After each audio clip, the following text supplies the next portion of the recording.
গোটা পৃথিবীর পানি দিয়ে জাহান্নামের আগুন নেভানো সম্ভব নয়, কিন্তু আমার আপনার মোনাজাতের 2 ফোঁটা পানি যথেষ্ট জাহান্নামের আগুন নেভানোর জন্য। বলুন সুবহানাল্লাহ।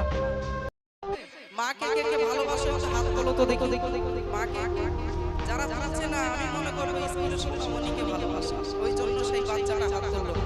এখানে সব সময় আম্মুরা বসে আছে, দেখছে, মায়েরা দেখছে আমার সন্তান আমাকে ভালোবাসে কিনা। সত্যি সবাই মাকে ভালোবাসো তো? আলহামদুলিল্লাহ, হাত নামাও। মা একটা কাজ করতে বললে তোমরা করো তো? মায়ের কথা মতো চলো, তাই তো? মাশাআল্লাহ, তাহলে খুবই ভালো। এখানকার বাচ্চারা অনেক ভালো।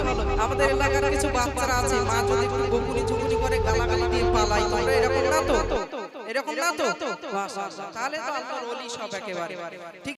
2 দিনের খুশিতে আল্লাহকে ভুলে যাবেন না, কারণ যখন দুঃখ আসবে তখন আল্লাহ ছাড়া কেউ সাহায্যকারী থাকবে না। জামাই খুব ভালো, কেননা মেয়েকে খুশি রাখে। জামাই খুব ভালো, মেয়েকে খুশি রাখে। ছেলে খুব খারাপ, কেন? বউকে খুশি রাখে।